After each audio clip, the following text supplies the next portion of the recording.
Welcome to this podcast, where we present the results of research conducted as part of Are Recording You Nairobi, an 8-week program hosted by the Edgelands Institute in partnership with the Lawyers Hub. The research explored the challenges and opportunities of the increasing digitalization of security in Nairobi, Kenya. Edgelands is a pop-up institute that works globally to create needed dialogues between citizens, government, and private organizations on the issues of digitizing security and urban coexistence. Learn more at edgelands.institute. The Lawyers Hub is a Pan-African digital law and data governance think tank that is headquartered in Kenya and serves the Global South. Learn more at lawyershub.org. Hi all, welcome to this Edgelands Institute podcast. And in this episode, we're going to delve into the aspect of urban security and digital surveillance in Nairobi in the form of digitized Nyumba Kumi. Before we get into this, I'm going to let my colleagues introduce themselves, starting from the far right. My name is Akinyi Omondi. I'm excited to be here. Hello, my name is Ibrahim Oduor. I'm excited to participate in this discussion. Hi, my name is Roselyne Mugo, and I'm excited to be here. So what exactly do we mean by digitized Nyumba Kumi? This is going to be a discussion about community policing in Kenya and how the social media has been used to actually further this. To get into the context of this, we're going to describe community policing in Kenya. So community policing in Kenya has been done in two ways. There's the first where through the constitutional mandate where the police service were actually encouraged to have more engagement with the population.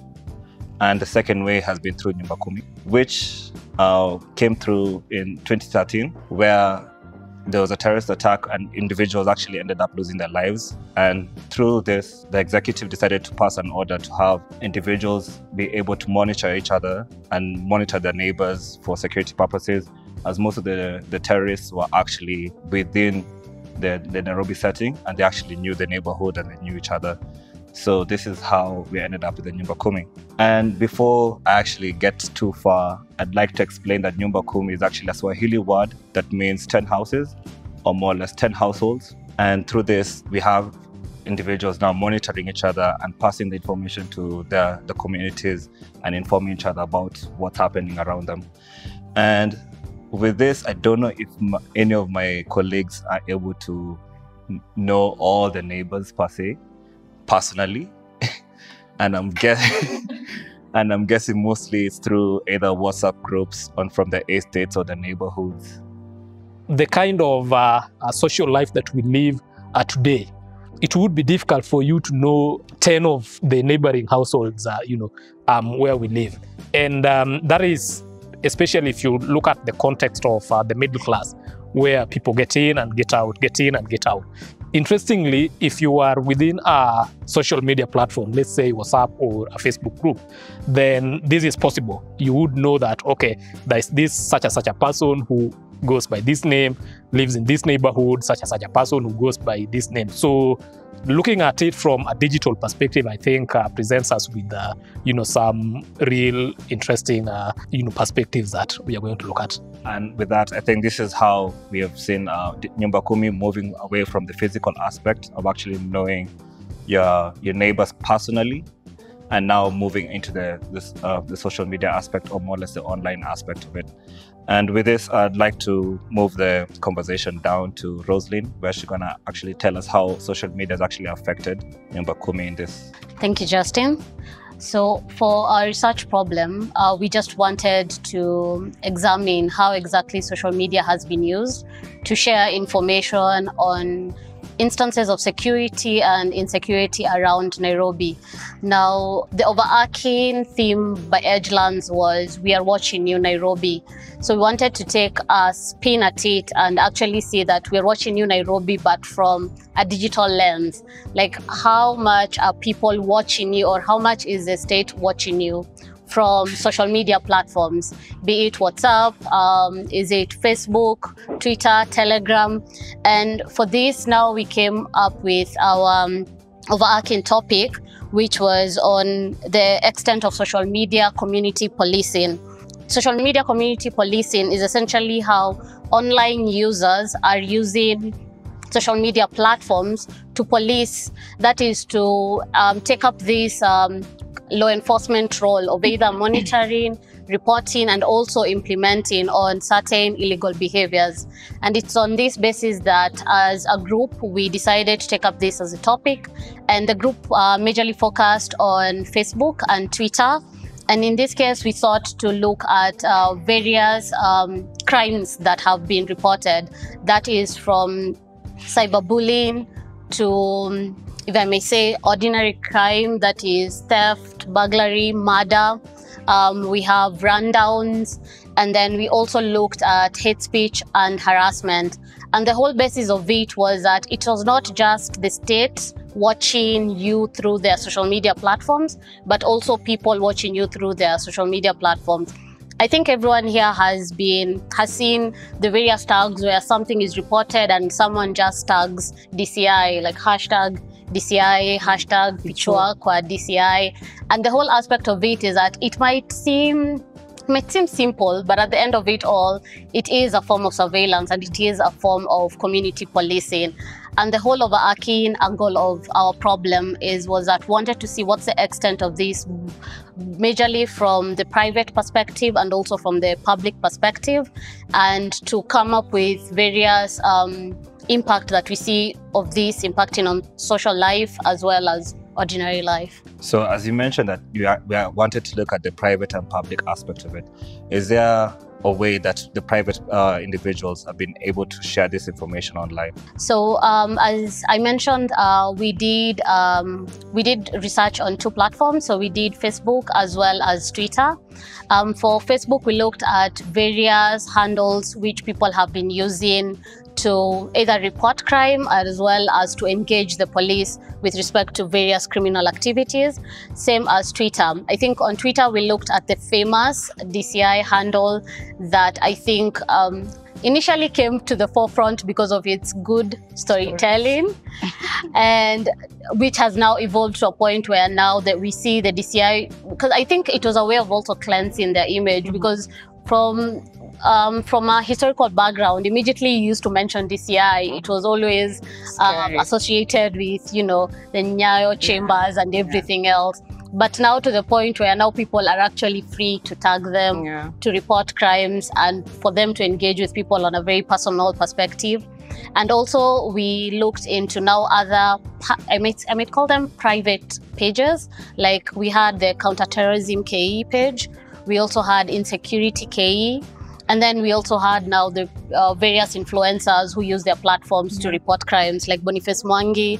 I think he's always been very vocal whenever someone runs down someone or someone skips the light and everything else. So we looked into that in a way to just see like how exactly have Kenyans embraced community policing. Because technically we have one of the, if I may say, world's largest Twitter fan base, that is KOT, Kenyans on Twitter.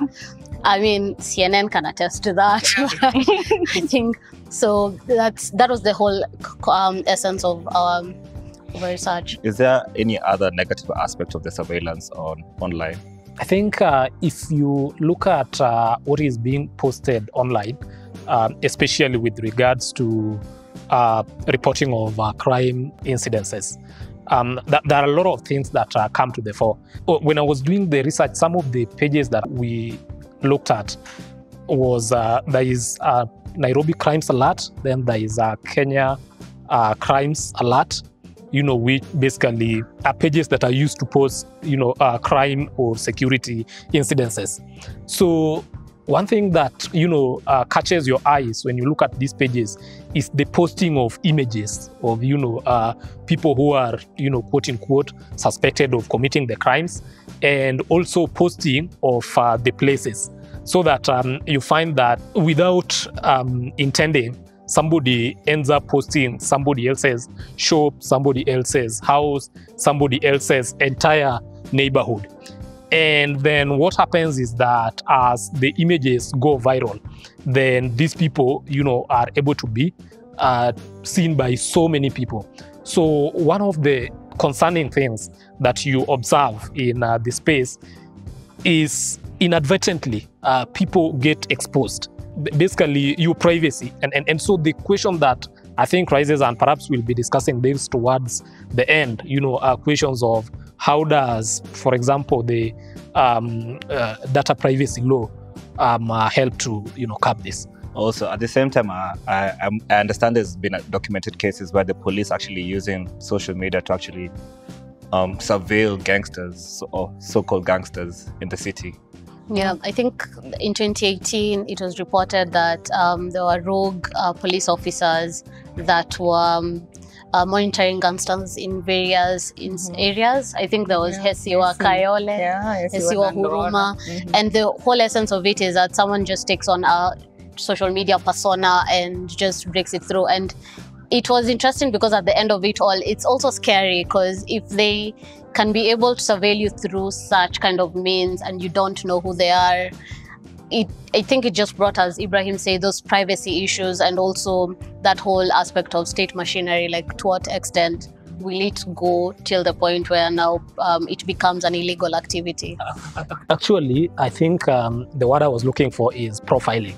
So you end up being profiled, in the sites of security agencies, in the sites of private individuals, and the whole community then, develops a personal view that probably even the person who was posting did not intend. And actually, Ibrahim mentioned about the other people in the background. If someone is posted online and they have no idea the issue about Ibrahim had raised about the issue, the data privacy issues or data protection issues, these people are not aware that their photos have been posted online. They're not aware. And the other issue that breeds or that comes across is that we are posting photos or we are mentioning names online. A name is mentioned by a pseudonym account, an account that someone is not known. So again, and we will talk about that as we proceed, how is the court supposed to use such information from a pseudo account? How is that supposed to work? So it brings a lot of challenges, maybe in court, and matches evidence.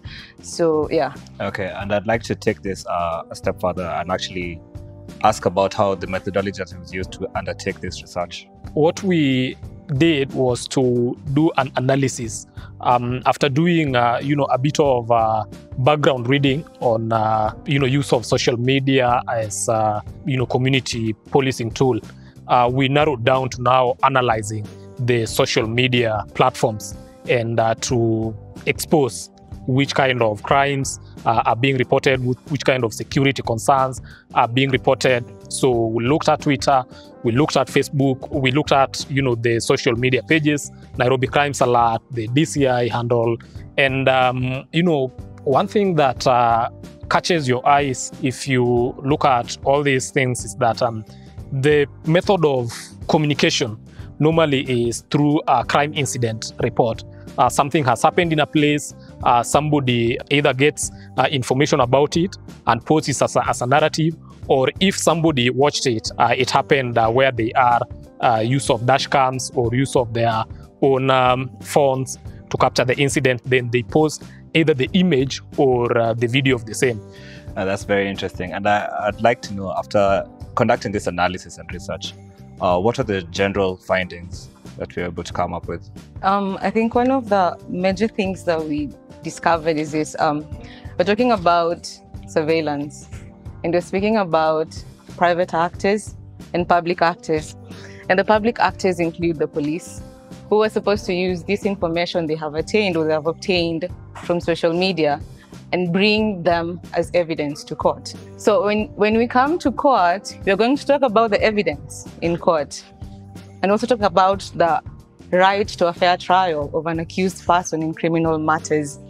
So the right to a fair trial goes hand in hand with freedom of expression and the freedom of privacy of this accused person, or the right to privacy of this accused person. So if we allow, or if the police use information in the social media, how are they supposed to bring it to court? When a matter is under the court, you're supposed to leave the court to handle it, and there's supposed to be no discussions about it under the social media, so as to ensure the right to a fair trial.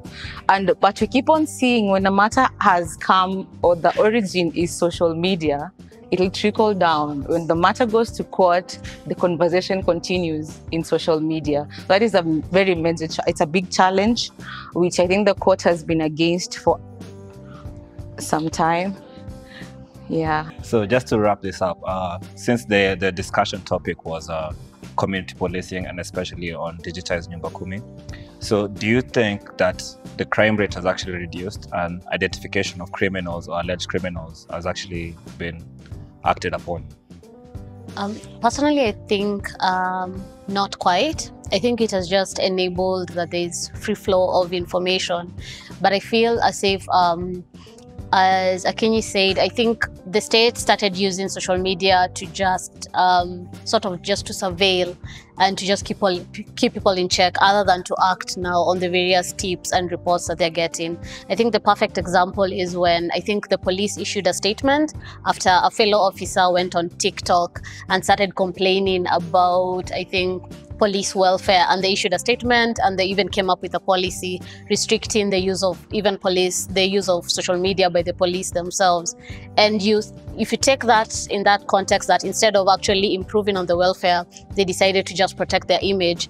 If you look at now what social media community policing could be or should be, it's not living up to the dream or to the expectations that people have, because I think the police tend to just protect their image rather than act upon the various reports. Interesting. So I'd like to have a quick takeaway from each of you, if possible. I think this has been a very insightful discussion coming from what has been happening in Kenya and how the police has been using social media either to surveil or either to track or to be informed about the public and what is happening. But we need to understand one thing. People are sharing information to the police. These police are receiving personal information on their handles. How is it protected? So we talk about data protection. Do they know about that? If we come to court, do they know about the rules of evidence? Or it just ends down here before it gets to court? So I find that we have a long way to go, but we are getting somewhere. Thank you. For me, the emergence of social media as a platform for reporting security incidents, whereas it is a plausible development because of the ability of a wider area, people to know what exactly is happening in their neighborhoods. There is a need for owners of platforms such as Facebook, Twitter, Instagram to put in place mechanisms and rules that can help in protecting people. In terms of reforms, we may want to borrow a leaf from the European Union, where the Digital Services Act has now been enacted, which then puts some responsibility on platform owners, while also protecting freedom of expression and freedom of the media around these platforms. So we may borrow, a leaf from such kind of jurisdictions to enhance our laws, to make them more effective, so that whereas we are able to, as a community, collectively man our security, but not at the expense of rights of individuals. I think for me, it was just the realization that social media community policing can actually be used by the community and also for the community themselves. Other than, I think we talked about it as a means of the community reaching out to the police, but I think there are certain instances, even as we were researching, where we saw that the community itself took up that mantle to protect themselves, other than just relying on the police to do so. And it will be interesting to see how now this concept, especially in a country like ours, where social media is actually quite rampant, with about 10.6 million users by January 2023. I think it will be interesting to see how we can use this to actually protect ourselves and also to safeguard ourselves. Great. I guess this has been a very interesting conversation to have with you. And I'd like to thank you for listening. And thank you. To learn more about urban surveillance and the work of Edgelands, join the movement at edgelands.institute. To learn more about Lawyers Hub, go to lawyershub.org.